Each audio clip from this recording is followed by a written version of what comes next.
5 തലമുറകളായി നിങ്ങൾക്കൊപ്പം PRS hospital. നമസ്കാരം, സുഭാഷിതം ചാനലിലേക്ക് എല്ലാവർക്കും സ്വാഗതം. നമ്മൾ രാവിലെ തന്നെ നിലമ്പൂർ തിരഞ്ഞെടുപ്പിലേക്ക് പോവുകയാണ്. നിലമ്പൂർ തിരഞ്ഞെടുപ്പിൻ്റെ പശ്ചാത്തലത്തിൽ 8 മണി മുതൽ ആളുകളെല്ലാം വോട്ട് കണ്ടു കഴിഞ്ഞു. ഇപ്പോൾ നിലമ്പൂരിൻ്റെ എല്ലാ മണ്ഡലങ്ങളെയും, എല്ലാ പഞ്ചായത്തുകളെയും, എല്ലാ പ്രദേശങ്ങളെയും മണ്ഡലമാകെ ഇളക്കി മറിച്ചുകൊണ്ട് UDFൻ്റെ തേരോട്ടമാണ് അവിടെ നടന്നുകൊണ്ടിരിക്കുന്നത്. 7683 വോട്ട് പിടിച്ചുകൊണ്ട് 6644 എന്ന സ്വരാജിൻ്റെ തൊട്ട് പിറകിൽ നിൽക്കുന്ന സ്വരാജിനേക്കാൾ 1000-ലധികം വോട്ടിൻ്റെ മുന്നിൽ നിൽക്കുന്നു. അപ്പോൾ 2866 വോട്ട് പിടിച്ചുകൊണ്ട് ഒരു വെല്ലുവിളി ഉയർത്തിക്കൊണ്ട് തന്നെ ഞാനും ഇവിടെ ഉണ്ട് എന്നൊരു സാന്നിധ്യം അറിയിച്ചുകൊണ്ട് നമ്മുടെ അൻവർ കൈമുണ്ട്. അപ്പോൾ വളരെ വലിയ ഓട്ടമാണ് നടക്കുന്നത്. നേരത്തെ ഇതിനു മുമ്പേ തന്നെ ഈ ചാനലിൽ തന്നെ നമ്മൾ ചെയ്തിരുന്നു. ലീഗിൻ്റെ ഒരു തേരോട്ടമായിരിക്കും സംഭവിക്കുന്നത്. ലീഗിൻ്റെ കോട്ടകൾ ഇനി എണ്ണാൻ ഇരിക്കുന്നതേ ഉള്ളൂ. ലീഗിൻ്റെ കോട്ടകൾ എണ്ണി കഴിയുമ്പോൾ എന്താ സംഭവിക്കില്ല എന്നറിയില്ല. 1243, 1250 വോട്ടിലേക്ക് മാറിക്കൊണ്ടിരിക്കുകയാണ് നമ്മുടെ ആര്യാടൻ ഷൗക്കത്ത്. അത്ഭുതങ്ങൾ സൃഷ്ടിച്ചാൽ പിണറായിസം തോൽക്കുമോ?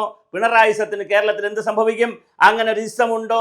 സതീശനിസം ഇല്ല എന്ന് പറഞ്ഞു രമേശ് ചെന്നിത്തല പറയുന്നു. സതീശനിസം ഇല്ല എന്ന് മുരളി പറയുന്നു. എങ്കിൽ പിണറായിസം ഉണ്ടോ? നമ്മുടെ കാരണഭൂതൻ എന്ത് സംഭവിക്കും? ക്യാപ്റ്റൻ എന്ത് സംഭവിക്കും? ലെജൻഡിന് എന്ത് സംഭവിക്കും? അദ്ദേഹം രാജിവെക്കുമോ? ഇന്നലെ ഇതിൻ്റെ സൂചകമായി അദ്ദേഹം CPMൻ്റെ സംസ്ഥാന ശില്പശാലയിൽ അദ്ദേഹം വർത്തമാനം പറഞ്ഞു കഴിഞ്ഞു.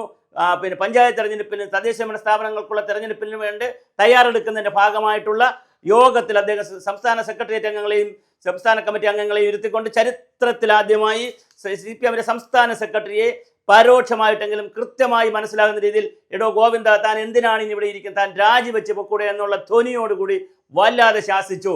എന്തിനാണ് വാ തുറക്കുന്നതെന്ന് ചോദിച്ചു. അപ്പോൾ സംസ്ഥാന സെക്രട്ടറി വാ തുറന്നില്ലെങ്കിൽ CPMൽ പിന്നെ ആരാണ് വാ തുറക്കാനുണ്ടാവുക?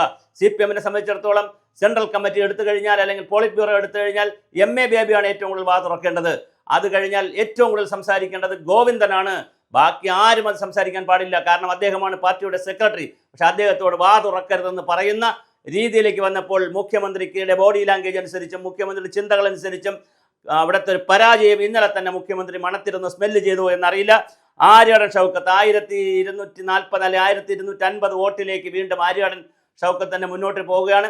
ഈ പോക്കാണെങ്കിൽ ഞങ്ങൾ സൂചിപ്പിച്ചതുപോലെ 6000 വോട്ടിനൊക്കെ ആര്യാടൻ ഷൗക്കത്ത് ജയിക്കുമെന്നുള്ളതാണ് ഇന്നത്തെ കാഴ്ചപ്പാട്. അതേസമയം തന്നെ അൻവർ കൂടെ ഇഞ്ചോടിഞ്ച് എന്ന് പറയാൻ രീതിയിൽ 3000-ഓളം വോട്ട് പിടിച്ചുകൊണ്ട് അൻവർ കൂടെ ഉണ്ട് എന്നുള്ളതും ചെറിയ കാര്യമല്ല. കാരണം അൻവർ പിടിക്കുന്ന വോട്ട് ആരുടെ വോട്ടായിരിക്കും എന്നുള്ളതാണ്.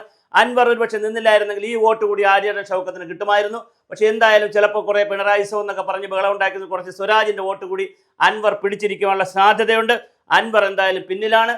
അതേസമയം ആര്യാടൻ ഷൗക്കത്ത് വളരെ വലിയ തേരോട്ടമാണ് അവിടെ നടത്തിക്കൊണ്ടിരിക്കുന്നത്. വലിയ തോതിലാണ് ആര്യാടൻ ഷൗക്കത്ത് മുന്നേറുന്നത്.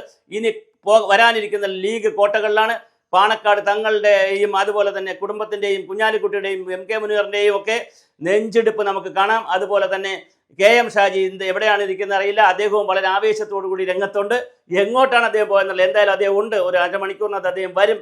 എല്ലാവരും റെഡിയായി നിൽക്കുന്നു. നമ്മുടെ രാജ്മോഹൻ ഉണ്ണിത്താനുണ്ട്. അദ്ദേഹം കാസർഗോഡ് കാപ്പി കുടിച്ചുകൊണ്ടൊക്കെ ഇരിക്കുകയാണ്. അദ്ദേഹം വരും. എല്ലാവരും വരും. ഒരു കുറച്ച് സമയത്തിനുള്ള KPCC ഓഫീസിൽ കുറച്ച് പേര് ഇരിപ്പുണ്ട്. AKG സെൻറ്ററിൽ കുറച്ച് പേര് ഇരിപ്പുണ്ട്. കുറച്ച് പേര് BJP ഭവനിൽ ഇരിപ്പുണ്ട്. മാരാർജി ഭവനിലുണ്ട്. എല്ലാവരും രംഗത്തുണ്ട്. നമുക്ക് നോക്കാം. ഇപ്പോൾ BJP രംഗത്തില്ല. 3 പാർട്ടികളും ഇഞ്ചോടിഞ്ച് പോരാടിക്കൊണ്ട് ആര്യാടൻ ഷൗക്കത്തിൻ്റെ വെന്നിക്കൊടി പാറിക്കൊണ്ടേയിരിക്കുന്നു.